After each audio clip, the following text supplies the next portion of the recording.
What's up, YouTube? It is your boy JB, and we are here today with the review for The Real Housewives of Beverly Hills. This is season number 12, episode number 3. The episode was titled, "There's Sutton About Crystal."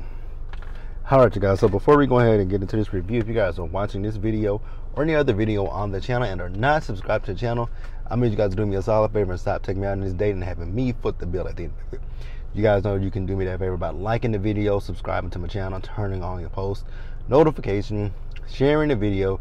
And with that out the way, you guys, without further ado, let's go ahead and discuss The Real Housewives of Beverly Hills, shall we? Alright, you guys, so before we go, actually just before we get into this review, next Wednesday we got a packed day, well, night.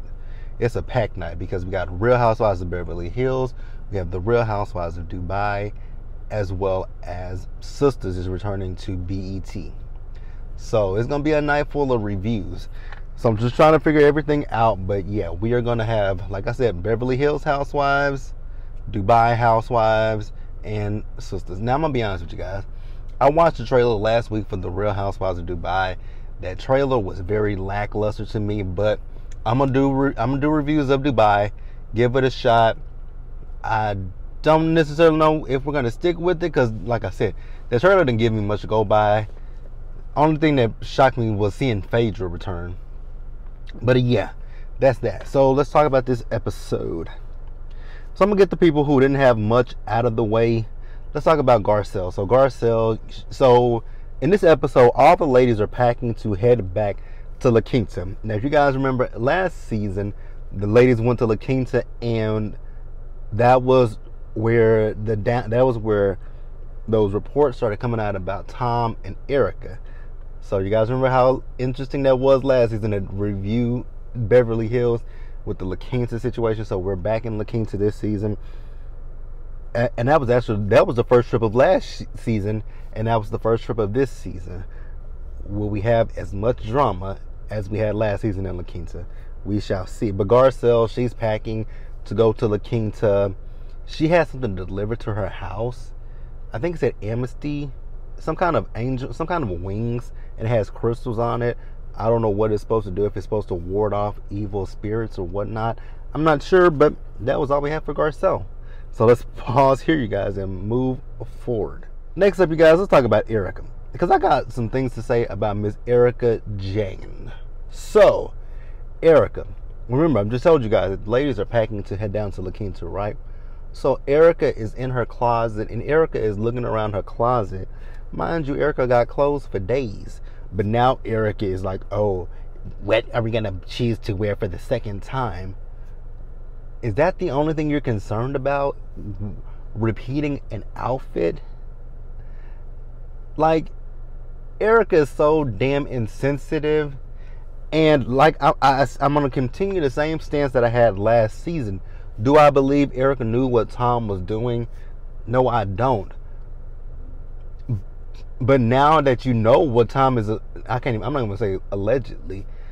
You know the things that Tom has done to his clients.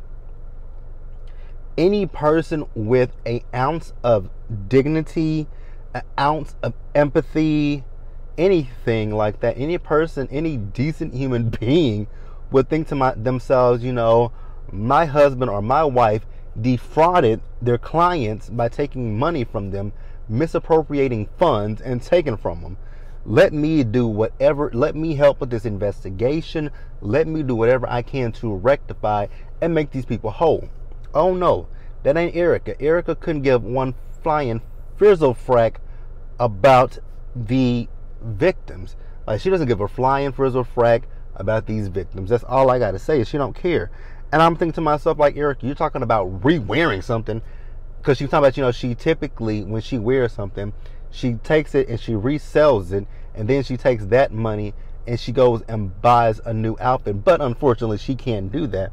I'm like, but what you can do is you can take them designer clothes, because it's not like if you sell half of one side of your closet, you won't still have some more clothes. Girl, sell all of that. You can sell all this shit if you wanted to. But you can sell a good chunk of some of them clothes and donate that money. Not even donate. Give the money to the victims. Now, will it equal up to what Thomas took from them people? Absolutely not. But any little bit would help.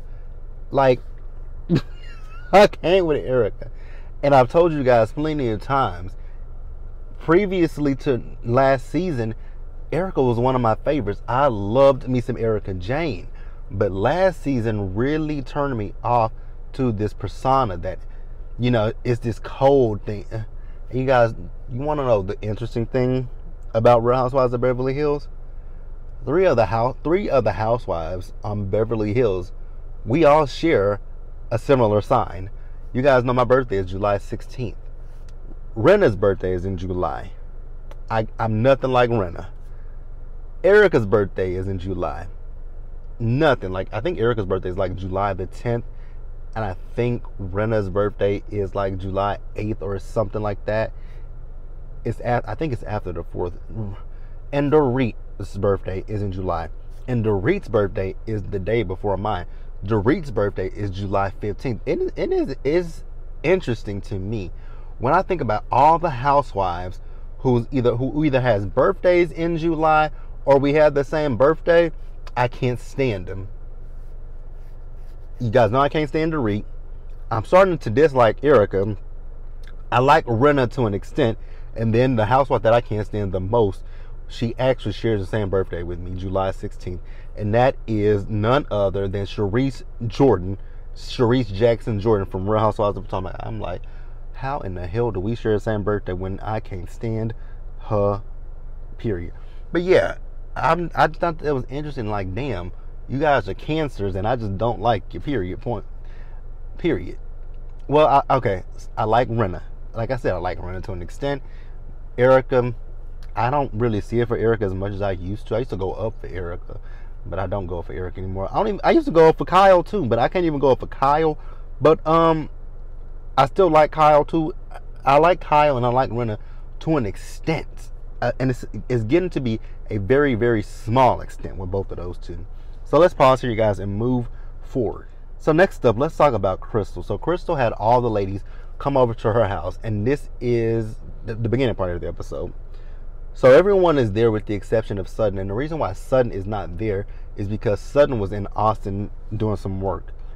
So Kyle decides to take it upon herself to run her big ass mouth. I'm like, Kyle, you already told Dorit the situation.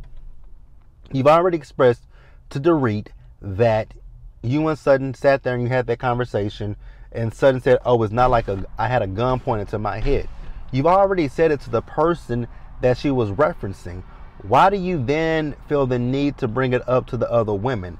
I didn't understand that. And I was all here for Garcelle, like, well, if we're going to talk about Sutton, let's at least do it in her face. I was like, exactly. Now, this Garcelle that we got right here that's calling the women out, I want this Garcelle to show up. I like the shady Garcelle in her interviews, but Garcelle, that is one of my issues when it comes to Garcelle, is that Garcelle is so vocal in her interviews, but she doesn't always say anything to the women in the moment. And I want the Garcelle we got in this episode, that is the Garcelle I want. And even when Garcelle is on social media, you know, I don't want to say Garcelle I don't want to say this, but sometimes it gives it. Garcelle is, you know, she got the Twitter fingers and she got the Instagram fingers and she has the interview personality. But sometimes in front of the ladies, she doesn't express what she's thinking and what she's feeling. But in this particular moment, she addressed Kyle, and I was all here for that. So we found out that the ladies are there going back to La Quinta because Kyle is opening up a store. And I was like, what the fuck kind of store is Kyle? I kept trying to remember Kyle's store. And then I remembered it. I'm like, oh, that's right. She did open up that store with that woman, Shahida, who technically, those are all Shahida's fashions. Kyle just wants to attach her name to it. I mean, ain't nothing wrong with that. I mean, a lot of people do that, but girl. Okay. So then Dorit got up and left. So Kyle was like, did you guys hear Dorit's voicemail?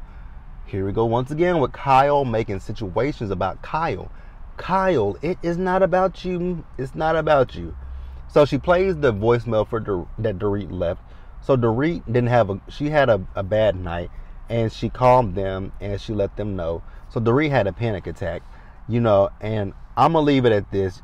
you guys know that I've said that I feel like there are holes in Dorit's story.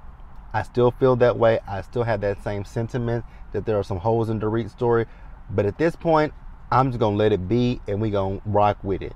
Because if Dorit and PK said that, if Dorit says that there were, people that came into her, despite my questions, I'm just going to let Dorit have it. I'm going to choose to believe Dorit. I'm just going to choose to believe Dorit because I'm going to choose to believe Dorit. That's all I got to say. So when Dorit came back, Garcelle asked her how was she, and she said, she wasn't doing too well. So, I had already jumped ahead of myself. But yeah, they talked about Sutton, and like I said, I was on Garcelle's side, but I just want that Garcelle to always show up. Don't show up in the interviews. Don't show up on social media. Be that same Garcelle at all times. But you guys, we're gonna pause here and we're gonna move forward. And that's where we're gonna wrap up the episode. Next up, you guys, let's talk about Kyle. So we see Kyle heading to La Quinta with her dogs. We're gonna talk about them dogs in a little bit. So like I said, Kyle is opening up the store in La Quinta. Now remember, prior to the pandemic, I think this might have been season 9, right? So prior to the pandemic, Kyle had opened up their store with Shahida, but I guess when the pandemic came around, it killed her business. So now they're deciding to open up a location in La Quinta where the real estate is cheap and whatnot. So I guess we'll say congratulations to Kyle for opening up this store. So then we see all the ladies as they show up to La Quinta. Now, I'm just going to put this out here and I'm just going to let it go once I say it. Wasn't it just 24 hours ago that Dorit had the panic attack? And now Dorit is in high spirits and she is dressing up. But when she was at Kyle's house, I'm gonna let it go. I said it a few minutes ago that I'm gonna choose to believe Dorit, and I'm just gonna leave it at that. But like I say, I still have questions, and I still reserve my questions. But I'm just gonna choose to believe her at this point. So we see Crystal. So Crystal, now you guys know, like last season, I think Kyle's house only has like 5 bedrooms. So one of the women, I think some of the women have to get a casita. Never heard of that in my damn life until this show. So we see Crystal and Sutton. So they're in the casita, and Crystal is telling Sutton about the conversation that Kyle had with the other women. So, and also I want to backtrack just a few minutes because I remembered something. So with Garcelle, when she was talking about Sutton, I agree with her when she said that the women need to have the conversation in front of Sutton. I agree with that wholeheartedly. But then when Garcelle said, y'all can't just be like, oh, that's just Sutton. Now, Garcelle, I can't give you that one.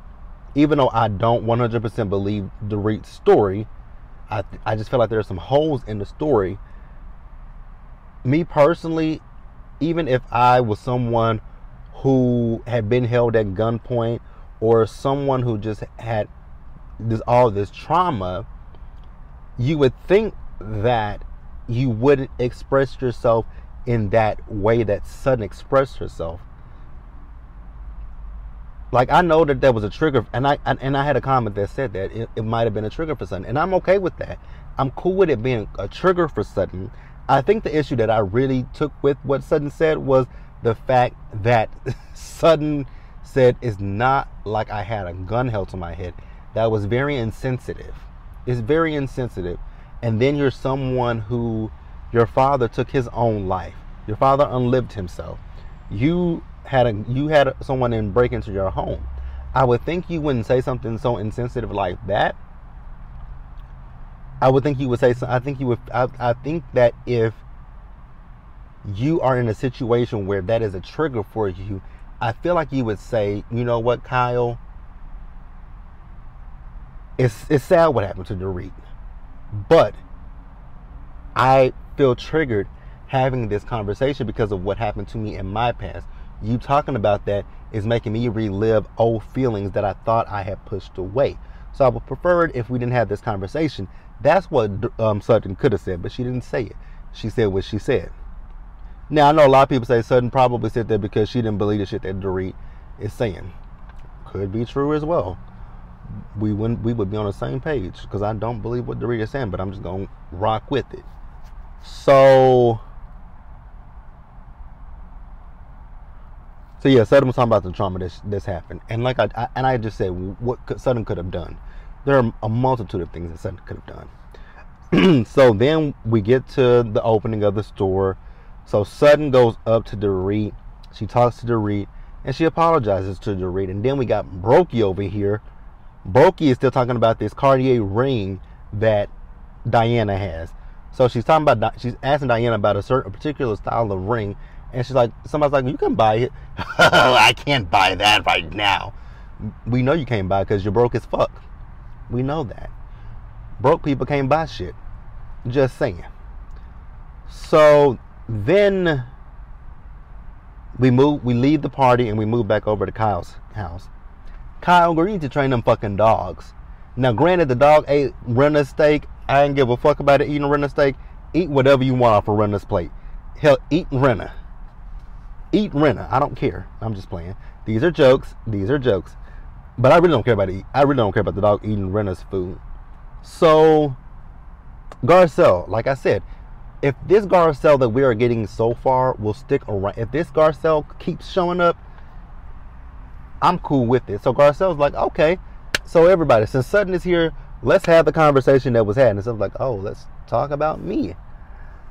Now this, I'm gonna have to be honest. So I got pissed off in this particular moment because of the gap. Because what Crystal said was, this is classic gaslighting, because they did gaslight. So they talk about the situation, and once again, I still have the same stance that I have previously, just a few minutes ago. Even Sutton's choice of words were terrible. Sutton could have come up with a better choice of words of what she said. If she wanted to, ixnay the conversation, let's just say cut this conversation. We don't need to talk about this. But she didn't say that. And I don't understand. Dorit says she felt her apology was sincere. When Dorit said that, we should have left it at that. But oh no. Who got to chime in? Kyle. Kyle had to chime in. I was like, oh God, Kyle, shut up. Shut up, shut up, shut up. So Sutton says, well, you know what? Maybe I shouldn't have put she didn't say maybe. She says she shouldn't have put herself first. So then Kyle, like I said, she chimed in. She says, I just couldn't believe you could be that insensitive.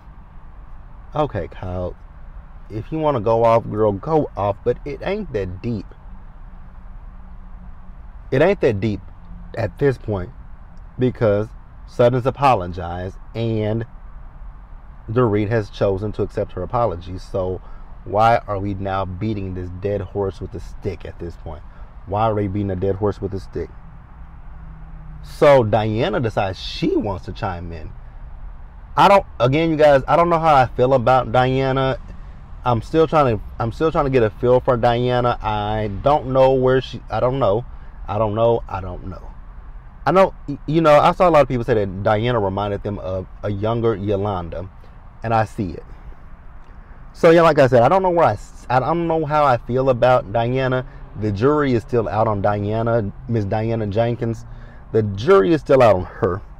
So Diana says that, Sutton is quite clumsy with her words and her behavior. And I'll give her. I'll give her that assessment. And Eric's like, yep. And then she says she comes off weird and wrong. Crystal said that last season. But see, the thing is, when Crystal said it, they wanted to jump on Crystal for the shit that Crystal was saying about Sutton last season. And it's exactly what Diana just said. And Crystal caught that. Crystal caught that and said that is gaslighting. And then she was like, that's kind of a double standard. She's like, you guys beat it over my head last season when I told you guys that Sutton violated me, and y'all went the direction of a sexual violation. That wasn't even at all what Crystal was saying. Crystal said she felt violated. Her space was violated. She was in her room. She was naked. Sutton knocked on the door. Crystal didn't acknowledge her, but Sutton opened the door and came in and put the jacket down, put her coat down. And I don't know what you're doing over there. and Crystal felt a way about that. But you guys wanted, when she said violation, you guys automatically jumped to sexual. That was not what the girl said. She did not say anything like that. She felt her space was violated, meaning her space was invaded. Her privacy was invaded. That's all she was saying. So then Dorit and Kyle are like, oh, I don't draw the comparison. I don't draw the parallel. What's the parallel? She's saying to you guys, and I don't understand how this went over their heads, or actually it didn't go over their heads. They didn't give a damn, really and truly. But I'll explain it to you what she's saying. You guys are coming at Sutton because of Sutton's choice of words. It was rude and it was insensitive to Dorit and what she was going through. What happened with Crystal? It was rude and it was rude and it was a violation of her privacy. It's not saying that it's the same exact situation. That was never what Crystal was saying. Crystal wasn't saying that it was the exact same situation. What Crystal was saying were it was similar. Rude, evasive, invasion of her privacy. Then you have this situation where it was rude and it was an insensitive comment. But you guys are coming down on Sutton like a hawk because of what she said in response to Dorit.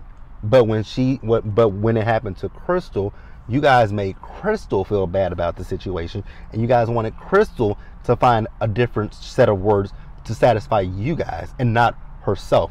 She's telling you how she felt, and you guys invalidated her feelings then, and you're invalidating her feelings at this current time. Like, that is my issue. And I was with Crystal. I was so with Crystal. I was on Crystal's side.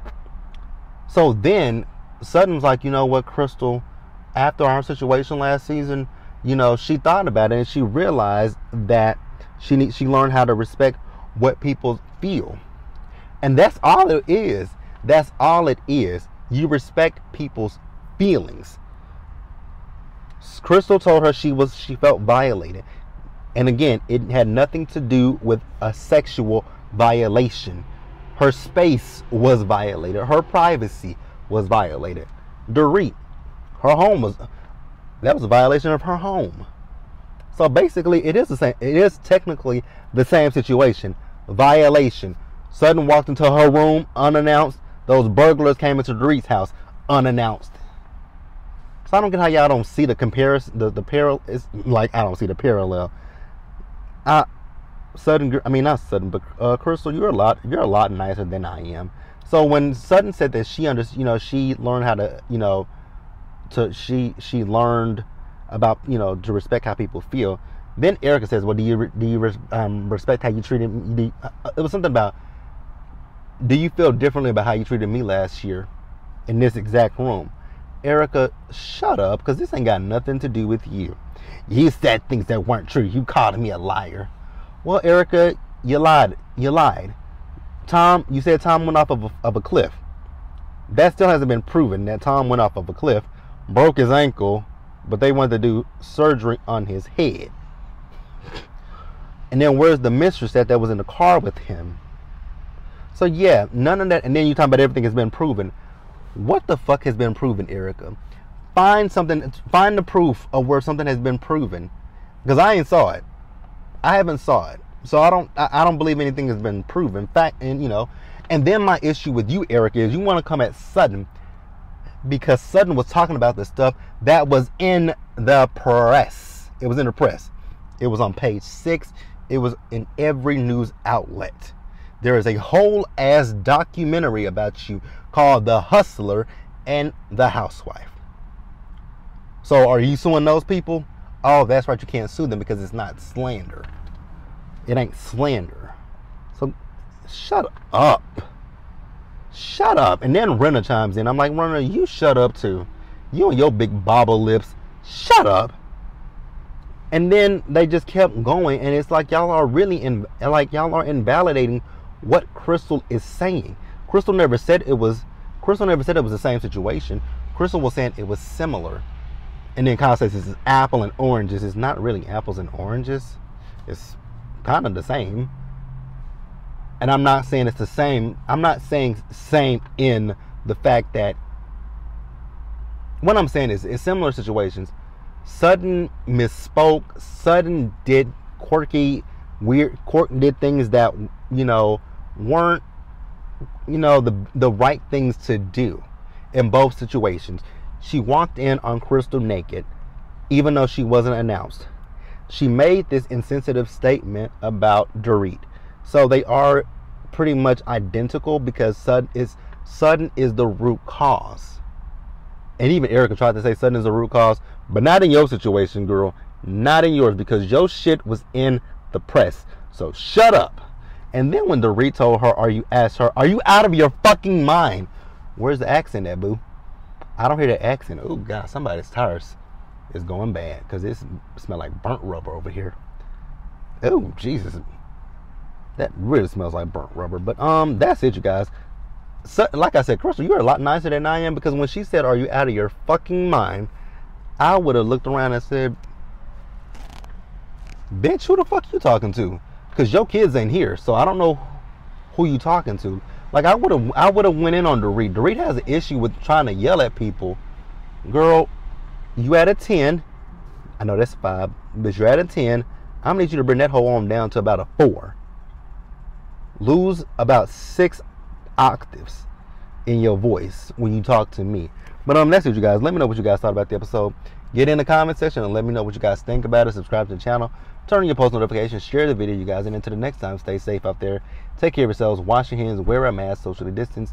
Be blessed, and I'll catch you guys in the next one. Bye, guys.